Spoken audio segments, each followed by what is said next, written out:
Assalamualaikum warahmatullahi wabarakatuh. Yang saya hormati selaku teman-teman semua dan selaku dosen pembimbing tugas bahasa Indonesia, yaitu Ibu Widya Chandra, SE, MM. Izinkan perkenalan kami dari kelompok 5 yang terdiri dari atas saya, Kak Ila, Kak Mutiara, Kak Nasuha, Kak April, dan Kak Cynthia.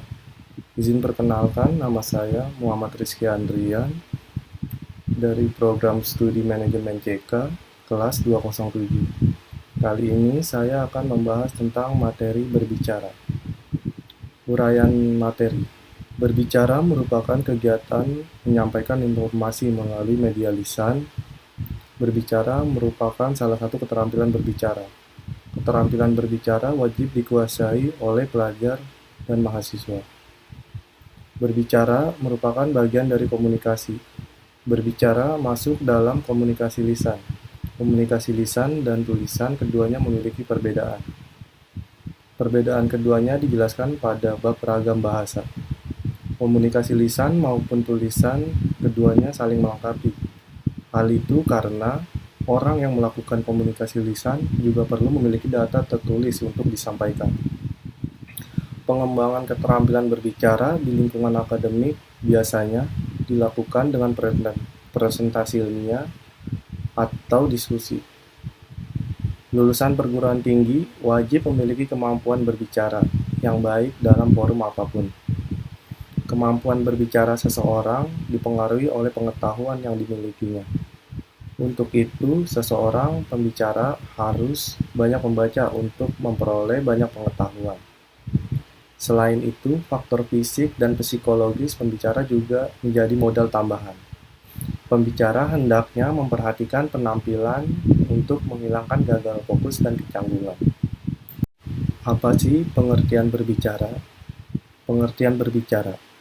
Menurut Kamus Besar Bahasa Indonesia Tertulis, berbicara adalah berkata, bercakap, berbahasa, atau melahirkan pendapat dengan perkataan, tulisan, dan sebagainya atau berunding. Berbicara adalah bentuk komunikasi verbal yang dilakukan oleh manusia dalam rangka pengungkapan gagasan dan ide yang telah disusunnya dalam pikiran. Kegiatan berbicara dalam kehidupan sehari-hari merupakan kebutuhan manusia sebagai makhluk sosial, karena manusia tentunya selalu melakukan hubungan komunikasi dengan orang lain. Berbicara secara umum dapat diartikan suatu penyampaian maksud, ide, pikiran, isi hati seorang kepada orang lain dengan menggunakan bahasa lisan sehingga maksud tersebut dapat dipahami oleh orang lain. Kali ini saya akan membahas tentang jenis berbicara ilmiah. Berbicara ilmiah tentu berbeda dengan berbicara biasa. Berbicara ilmiah merupakan kegiatan berbicara dalam forum resmi atau ilmiah. Pembicara memerlukan data untuk disampaikan. Data tersebut merupakan data ilmiah yang bisa dipertanggungjawabkan kebenarannya. Ada berbagai jenis berbicara ilmiah, namun yang akan dipelajari pada pertemuan ini hanya ada 3, yakni pidato, presentasi ilmiah, dan orasi ilmiah. Ketiga jenis berbicara ini sangat dibutuhkan mahasiswa baik di lingkungan kampus maupun di luar kampus. Untuk lebih jelasnya lagi tentang berbicara ilmiah nanti akan dijelaskan kepada teman-teman saya. Yakni tentang bahas tentang pidato terlebih dahulu akan dijelaskan kepada teman saya yang bernama Kak Ila.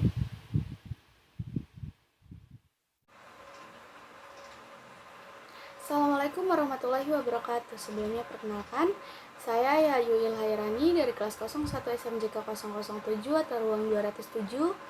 Di sini saya akan melanjutkan materi yang sudah dipresentasikan oleh teman saya sebelumnya. Pidato. Pidato merupakan kegiatan berbicara kepada halayak untuk tujuan tertentu. Pidato memiliki persamaan dengan ceramah, orasi, dan khutbah. Perbedaan mendasar dari pidato yaitu terletak pada gaya penyampaian dan forum penyampaiannya. Yang pertama ada bagian-bagian pidato. Pidato merupakan bagian dari wacana lisan. Seperti halnya wacana, pidato memiliki 3 bagian utama. Bagian pertama berupa pembuka pidato, bagian kedua berupa inti pidato, dan bagian terakhir berupa bagian penutup pidato. Bagian pembuka berisi salam dan penghormatan. Salam hendaknya bersifat umum agar peserta tidak tersinggung. Namun ada juga yang berpidato dengan menggunakan salam semua penganut agama.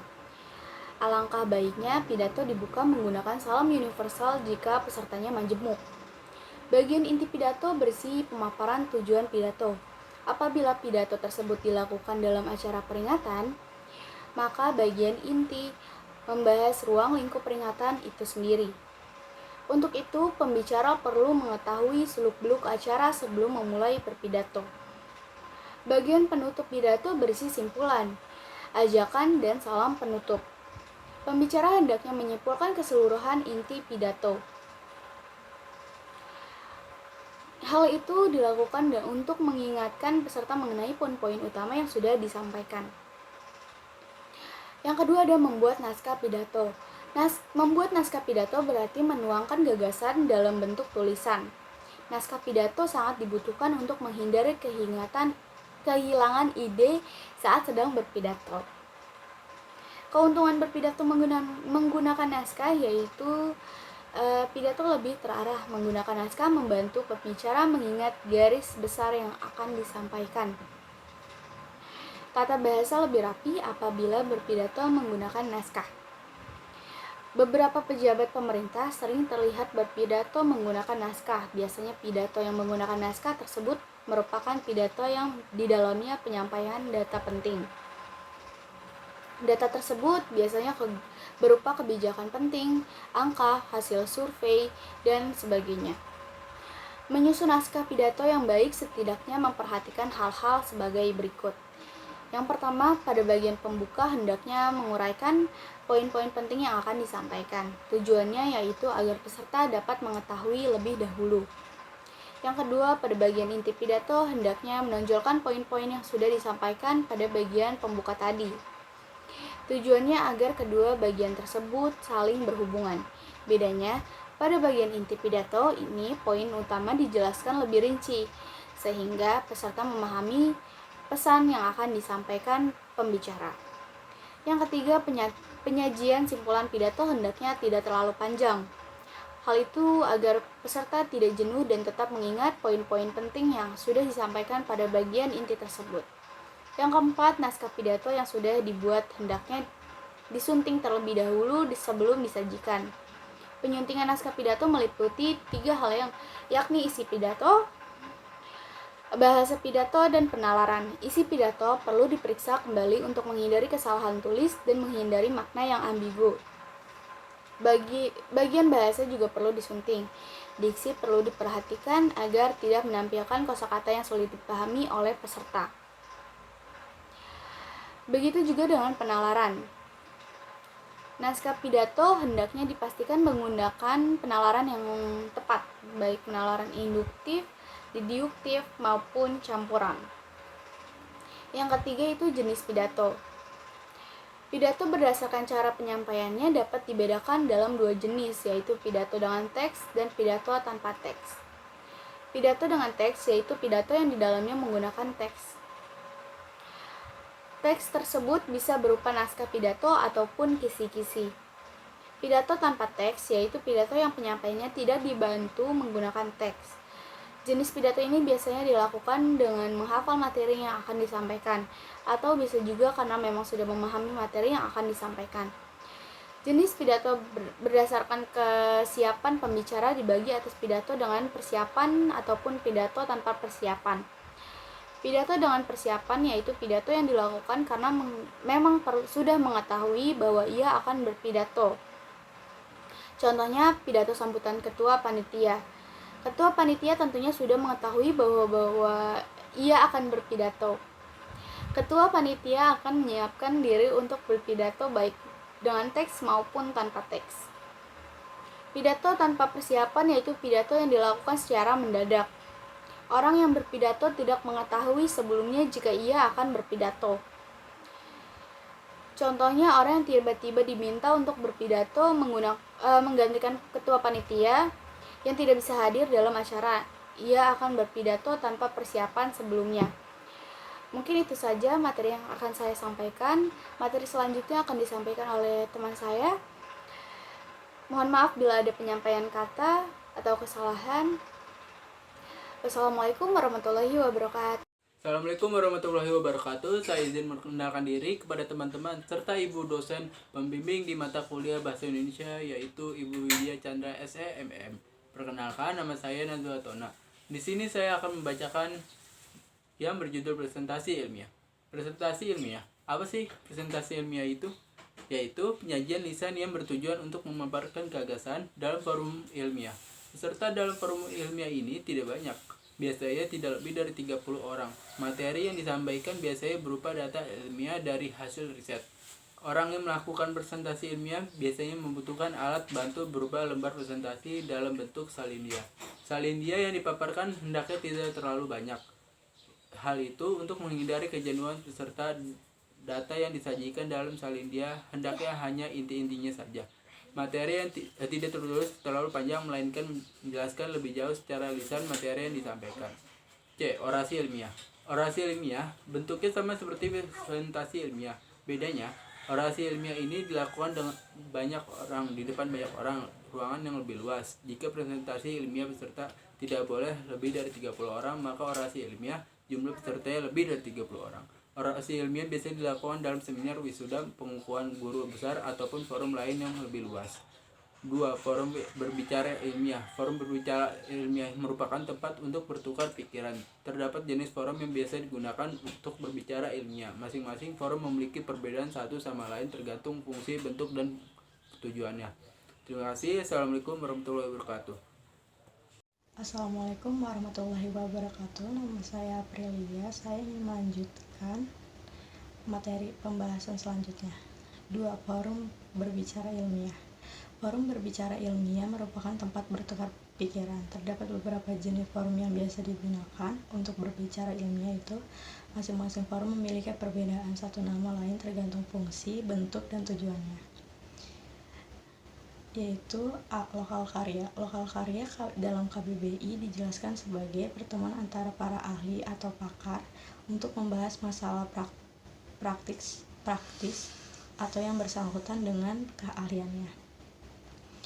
Lokal karya yaitu forum ilmiah yang berfungsi untuk menghasilkan sebuah produk yang dihasilkan biasa berupa benda maupun non-benda.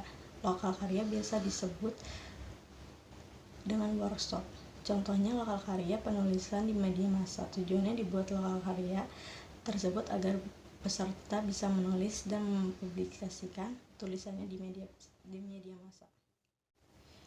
Yang B. Kuliah umum. Kuliah umum yaitu forum ilmiah yang dihadiri oleh satu orang pemateri ahli.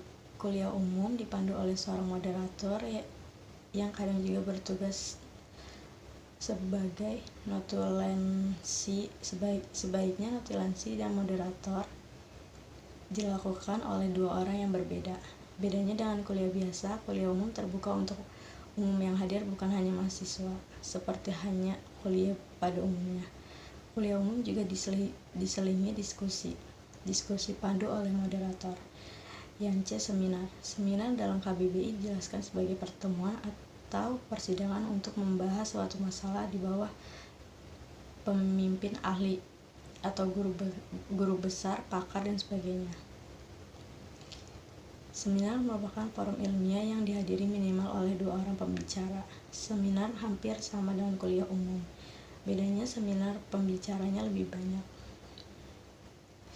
Seminar juga dipandu oleh moderator berdasarkan cakupannya. Seminar dibagi menjadi 2, yakni seminar nasional dan seminar internasional. Seminar nasional yaitu seminar yang narasumbernya dalam negeri. Masalah yang dibahas dalam seminar nasional merupakan masalah nasional. Sedangkan seminar internasional yaitu seminar yang narasumbernya minimal berasal dari 3 negara. Yang terakhir, simposium.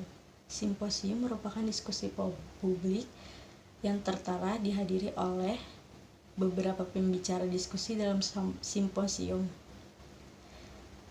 dipandu oleh seorang moderator dan dicatat oleh notulen. Setiap pembicara memberikan pemaparan sesuai waktu yang diberikan.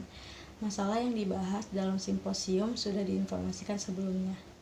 Dari saya sekian, terima kasih. Assalamualaikum warahmatullahi wabarakatuh. Assalamualaikum warahmatullahi wabarakatuh. Izin memperkenalkan diri teman-teman dan Ibu dosen pembimbing di mata kuliah Bahasa Indonesia, yaitu Ibu Widya Chandra SEMM. Perkenalkan, nama saya Mutiara Ristia Melani. Di sini saya akan membacakan materi yang berjudul Menjadi Pembicara yang Baik. Menjadi pembicara yang baik. Tidak semua orang mampu berbicara dalam forum ilmiah. Berbicara dalam forum ilmiah perlu dipelajari oleh setiap mahasiswa agar bisa menjadi pembicara yang baik di masyarakat. Mahasiswa harus tampil beda. Untuk itu, materi ini wajib dipelajari dengan baik oleh setiap mahasiswa. Saat Anda mengikuti sebuah forum ilmiah, mungkin pernah merasakan bahwa narasumbernya sangat membosankan, sehingga waktu yang ada menjadi begitu lama. Bahkan ada juga peserta yang tertidur saat mendengarkannya. Namun, ada juga narasumber yang membuat peserta betah. Meskipun waktu yang digunakan begitu lama, tetapi peserta merasa senang. Menjadi pembicara yang baik tentunya menjadi harapan semua orang. Tetapi, bagaimana cara pembicara yang baik perlu dipelajari dan dipraktikkan. Pembicara perlu memahami beberapa hal sebelum memulai kegiatan. Yang pertama, yaitu penampilan. Pembicara hendaknya memperhatikan penampilannya. Penampilan pembicara sangat mendukung jalannya kegiatan. Hendaknya tidak menggunakan pakaian aneh sehingga mengganggu jalannya kegiatan. Berpakaian yang sopan memudahkan peserta untuk menerima pembicara. Pembicara hendaknya mengetahui tema pakaian. Ada forum yang mengharuskan memakai batik, pakaian formal, atau pakaian santai. Salah kostum tentu sangat mengganggu konsentrasi pembicara.